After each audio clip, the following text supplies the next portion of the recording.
wàhálà àti dé bá Tinubu tí bá sọ bẹ́ẹ̀ mo sọ ni mo máa fi fídíò kan wọ̀nyí nísinsìnyí tí gbogbo ẹ̀yin wá Nàìjíríà fi máa mọ̀ wípé wàhálà àti dé bá Tinubu tí ò ṣe wàhálà kékeré báyìí láwọn àwọn tó tẹ̀lé ká mọ̀ pé ó gba báyìí ó gba báyìí ó gba báyìí ó gba báyìí. Ìkànnú àwọn àgbààgbà Nàìjíríà tí wọ́n jẹ́ senior advocate wọ́n ti tú pẹ́rẹpẹ́rẹ ọ̀rọ̀. Ẹni tó bá mọ̀ pé Nàìjíríà ò lè pín kó jáde kó wá sọ. Bàbá wa Falana kan ti wá fà kékọ́ ní báyìí. Gbogbo wa ti wá jọ ń pariwo báyìí pé kí Nàìjíríà pín. Ara nǹkan táwa ń sọ fún yín láti jọ ìtẹ́yìn kan tí ẹ rò pé bóyá a ò nífẹ̀ẹ́ nù. Tí ẹ rò pé bóyá a kì í ṣọmọ Yorùbá dáadáa. Mo fẹ́ fi fídíò kan wọ̀nyí nísìnyí. Kẹ wá gbọ́ nǹkan tí bàbá wa Falana tí wọ́n sọ. Ẹ̀rù Ọlọ́run bá mi nígbà tí mo rí fídíò yìí. Nígbà tí mo rí fídíò yìí ni ẹ̀ṣẹ̀ máa understand pé ọ̀rọ̀ bàbá wa Bọ́lá Ahmed Tinubu ó dàbí ìgbà téèyàn bá ń fowó rokódó ni. Ó dàbí ìgbà tó jẹ́ wípé ó ní kọ̀ọ̀kan tó fi halẹ̀ mọ́ bàbá wa Bọ́lá Ahmed Tinubu. Bóyá wọ́n halẹ̀ mọ́ wọ́n pé a máa ìfíṣì yín tẹ́bà fáwọn Fulani lẹ̀ ní o tẹ́bà fún wa lọ́wọ́ a máa ìfíṣì yín ni o we don't know. Mo fẹ́ play fídíò kan fún yín. Lẹ́yìn tẹ́ bá wá wo fídíò yìí tán ẹ̀yin dẹ̀ ń pariwo pé wọ́n Nàìjíríà lẹ fẹ́ bóyá ẹ sì fẹ́ wọ́n Nàìjíríà mo fẹ́ jẹ́ kẹ́ sọ bóyá ẹ ò fẹ́ mọ́ mo fẹ́ jẹ́ kẹ́ àníṣe nígbà tí mo wo fídíò yìí ìbànújẹ́ dé bá ọ̀tá mi. Ẹni tó pé ò bá lè kó má dábàá àti wo fídíò yìí. Ẹ̀yin tẹ̀léyàn káàkiri diaspora tẹ̀léyàn ní London tẹ̀léyàn ní UK tẹ̀léyàn ní Germany tẹ̀léyàn ní Italy tẹ̀léyàn ní Spain tẹ̀léyàn káàkiri àgbáláyé ẹ súnmọ́ bí kẹ́ wá wo fídíò yìí. Nàìjíríà ti tán kò sí nǹkan tó jẹ́ Nàìjíríà mọ́. Ẹ jẹ́ play fídíò iná kí ẹ wò ẹ jẹ́ play ẹ̀kẹ́ wò. Mr. President, and you must ask for explanation on this. In December 7, this regime, Bola Tinubu administration, gave out 135 billion naira to governors to fight COVID-19 in 2023. Do you know what I'm talking about? Last December, they gave out 123 billion to not 135. You can go to fight COVID-19. Furthermore, and this must be our demand from here. This regime must, and if we have to go to the street, it's so fundamental. This regime must come in. Must. Yes. We are house. The gains of the removal of resources and channel it towards alleviating the poverty of our people. What I mean is this. Again, you can Google. In April last year, what the three tiers of government, the federal government, the state government, and local government shared was 655 billion in April. When subsidy was removed, right? First subsidy. Since June, according to the Minister of Finance, you can Google, there's no month that less than 1 trillion has been shared. As a matter of fact, you can quote me on this. In June last year, what they shared was 1.9 trillion. They were in balance when they got to America. Where is this money come from? They had to save 900 billion and shared, please, and shared 1 trillion. In December last year, you know the governors came to Lagos to celebrate with Governor Bola Tinubu, President Bola Tinubu. Are you aware? Yes. That month, what was shared was 1.7 trillion. That is apart from the 135 billion I just told you about. So if anybody tells you Nigerians must sacrifice because there's no money. Tell them what they are saying is buffoon. Push it. So what we should be demanding? Where are the gates of subsidy removal? Do you understand me? When we had a situation like this, a little situation under Abacha, as bad as Abacha was, he set up what we call the PTS. You understand me?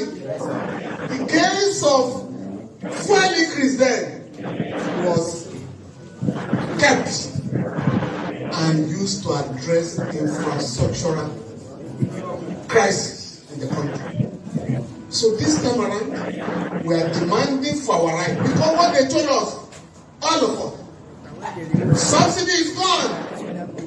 I mean, they said the gains of subsidy will be used to address problems of unemployment, of insecurity, of food crisis, and so on and so forth. But today, the people have been forgotten. These National Assembly people who are pretending in the last few days, senators called, the managers of the economy, House of Rep called them, and they addressed the press that we want to help the poor. Let the poor breathe. These ones, please, each of them in Abuja, including those who had no bicycle before they went there, gave themselves a 160 million naira jeep, each of them. Yes. Yeah. And I'm going to try and challenge the Congress. The budget of National Assembly this year was 178 billion naira. The National Assembly members themselves rewrote the budget and raised it to 344 billion. And they pretend, that we have to suffer together. We understand your pain. We are addressing your problems. Liars. It is a lie. Unless you demand for your rights, nobody will give you your rights. I think Falana made the point. Yes. Yes, nobody, human rights is not my property. Nobody can dash me. So we must end this. Therefore, it's a commitment to mobilize to demand for their rights.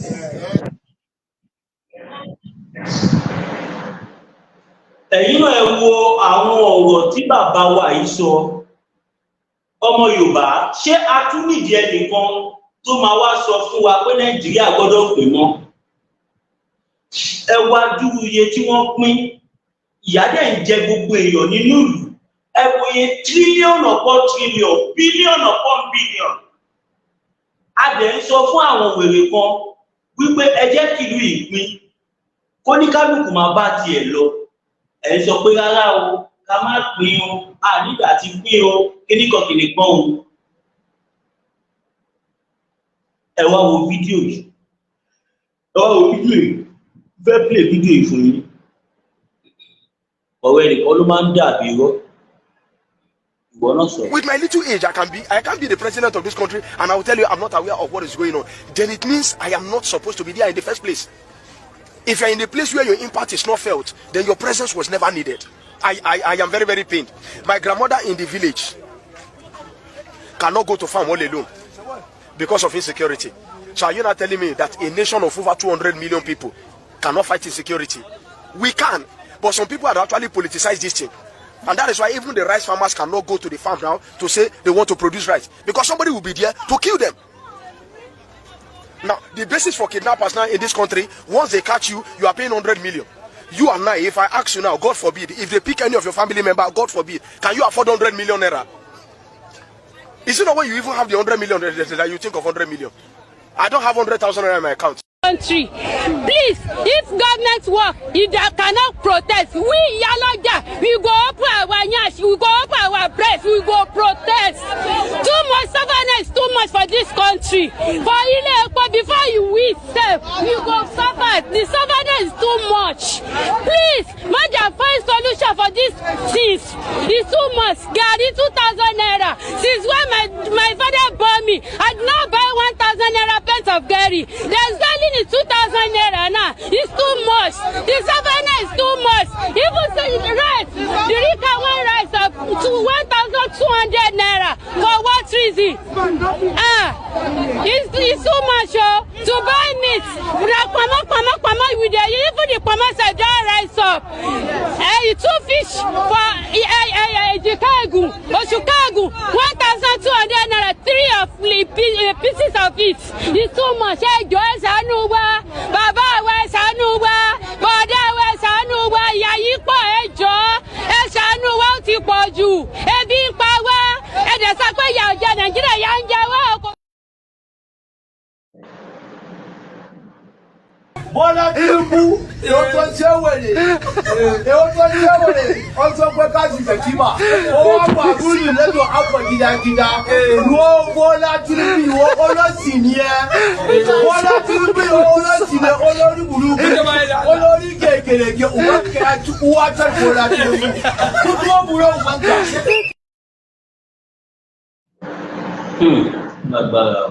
Wani saba a raba kasa da Allah a ba kowa tashi.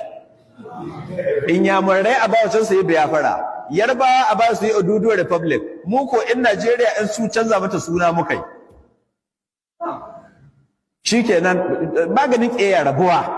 Ni ban san taurin kan da ke ɗiban mutanen mu ka Arab, in ba a raba ƙasar shi mai amfanin zama da su. Mutum ne ya riga ya rena ka bai son ko ni kai bai gani nai, duk kokarin da kai mai bai gani. Don Allah mai amfanin zama da wannan ɗan iska. Don haka Allah don rahamaka ka kawo kaddara ta sa an karaba Najeriya kuma a raba ta uku ba biyu ba a raba ta uku ya raba a ba su tasu in yamurai a ba su tasu muku ba tsaya ga tamu ba shikenan ba amma ku zo kuna ta mai Allah shi ɗebe ma mai albarka man mi bannan da sun kai mana ni yanzu idan ni sa akwai mai amfanin mi man yayi mana mu talakawa su manya suke shan man shi yasa ba su araba Allah ka bari yanga araba aba kowa tashi kowa Allah ku kwashe tunun buka dauka har da gino ne haka iko sannan ina kira ga ahidda innam da kanu a bashi biyafara a basu biyafara mu ko mai tsaye mu nan da yanga mu sa mata mu suna amma wace Najeriya mu sa mata wani suna shikenan an huta kowa ya tayace in ka ga yaro na ẹ̀yin èèyàn wa ibi tí Nàìjíríà ń lọ yìí Ọlọ́run nìkan ló mọ̀ ṣùgbọ́n wàá mọ̀ pé ní ìmọ̀ àtún ẹgbọ́n tí bàbá wa Falana sọ wọ́n pín owó àwọn tí wàá nílẹ̀ Yorùbá wọ́n pín owó àwọn olùkọ́lọ́mọ náà fowó ṣe ohun táwọn Haúsá ń fowó tí wọ́n ṣe òun rèé.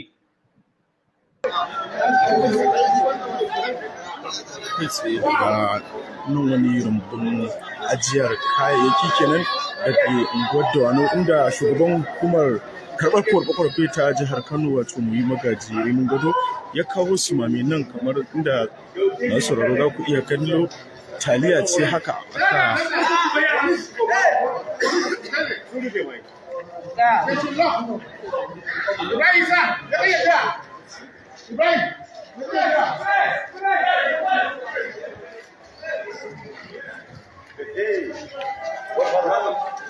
Can you believe this?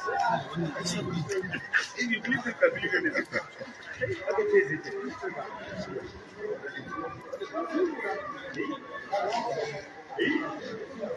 nan za ku iya kallo sukari ne haka a ajiye a cikin wannan sto.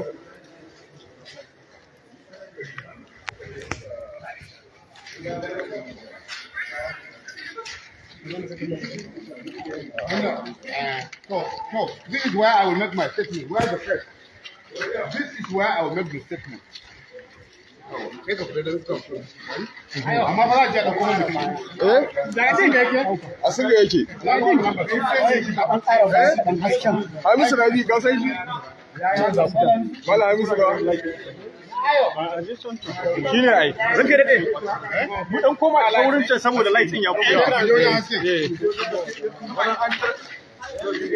Amma kuma nan hasken anan ma a zai yi amma a nan gurin nan ya dan fa haske ne to kaga muka kai a nan haka to dai bakin nan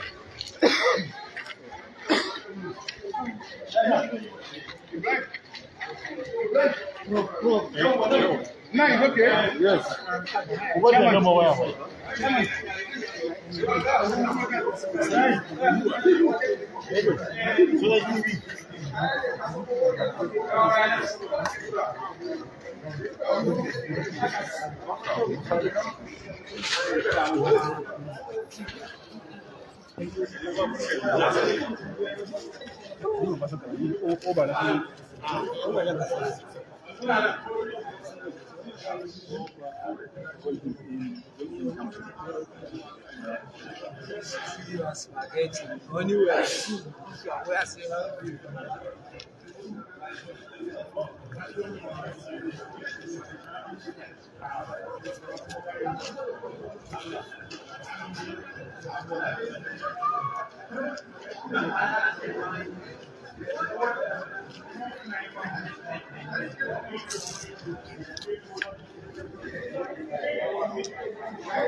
Ọlọ́run gbogbo ẹ̀yin tẹ́ jẹ́ ọmọ eruku gbogbo ẹ̀yin tẹ́ ní agbára tẹ́ jẹ́ giant ẹ support àwọn youth ní tí mo need nìyẹn o mi ò wá bú yín mi ò wá bá yín jà o ẹ support àwọn youth ẹ jẹ́ ká lé gbogbo àwọn bad government yìí lọ ẹ jẹ́ ká lé gbogbo àwọn bad government yìí lọ wọ́n ti sọ wá dẹrú wọ́n ń lò wá bí omi òjò we need to fight for our right ẹ wo Ghana tó bá já sí pé time tí a máa jà fún Odùduwà ní nation lélẹ́yìí I'm ready to support Odùduwà ní nation tó bá gba àgọ́ta máa pín lélẹ́yìí ẹ jẹ́ ká pín kó ní kálukú máa lọ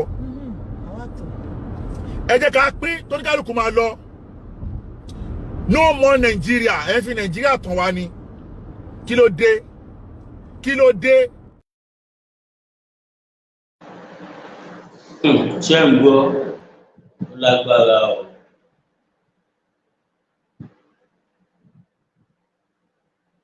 Citizen should be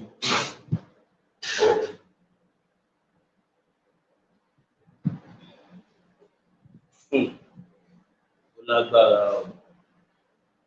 Yorùbá.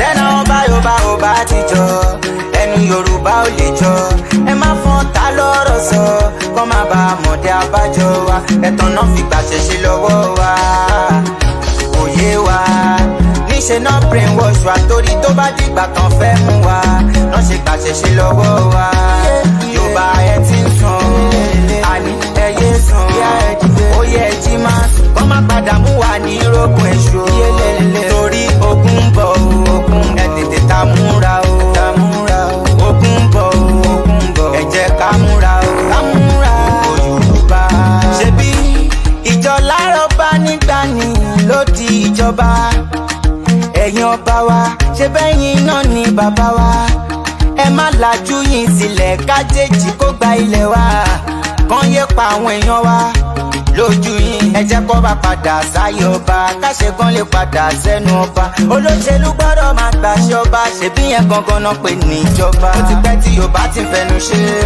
ó yẹ kúrò lóko eré lọ́wọ́ yìí ẹ dúró dédé kí tẹ́nàtì má padà lé onílé Yorùbá ẹ ti ń sùn àní ẹyẹ sùn ó yẹ ẹ jí máa sùn kọ́ má padà mú wa ní rógùn èṣù torí ogun ń bọ̀ ẹ tètè ta múra o ogun ń bọ̀ ẹ jẹ́ ká múra o Yorùbá ìjà yìí kì í ṣe ìjà Sunday Igboho ṣá nìkan ìjà gbogbo Yorùbá ó yẹ dìde ẹ̀yin alágbára àsìkò ti tó wọn kì í sọ fáfọ́jú pójú ń rọ̀ òun gan máa mọ̀ ẹ jáwọ́ lápọ̀n tí ó yọ ẹ já gbómi lákàánú ìgbọràn sàn jẹbọ rírú ẹ jẹ́ kójú àlà tó ró dúdú kò sẹ́nìbọ̀dì tó lè rínú Yorùbá ló dalẹ̀ jù ẹ má fi bínú.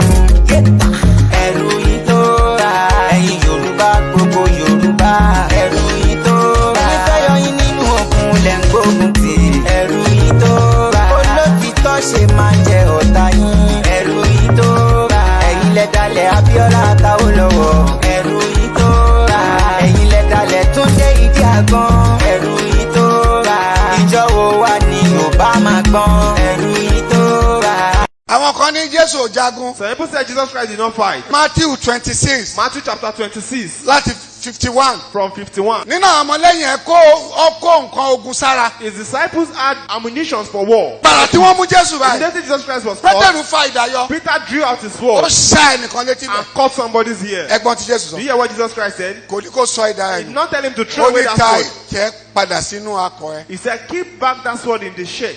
Tẹ́ padà sínú akọ ẹ̀. Keep it back in the shirt. Ẹ tó bá fi idà la máa fi pa. Anybody that kills with the sword shall die by the sword. Nísìn. Now, wọn ò tí ì pa ẹnikẹ́ni. nobody has been killed. Wọ́n kàn mú mi ni. They have just caught me. O lè lo idà láti fi pààyàn. So you don't have the right to kill anybody with ṣùgbọ́n a tó bá sword. pa ènìyàn. But when they kill, idà la ó fi pa ẹni tó pa yìí. that person will be killed as Tó well. sọ nìyẹn That's náà. what Jesus Christ was saying. Tẹ́ bá tún lọ sí ìwé ìfihàn. If you go to the Revelation 13 verse 10. 13 verse 10. Ẹ tó bá pààyàn nípa idà. Anybody that kills by the Nípa sword idà la ó ti pa. shall by the sword be slain. Bíbélì sọ náà. That's what the Bible says. Mi ní kẹ́kẹ́ kiri lóògùn. I'm not saying you should start going to the Rárá. herbalist house. Rárá. No.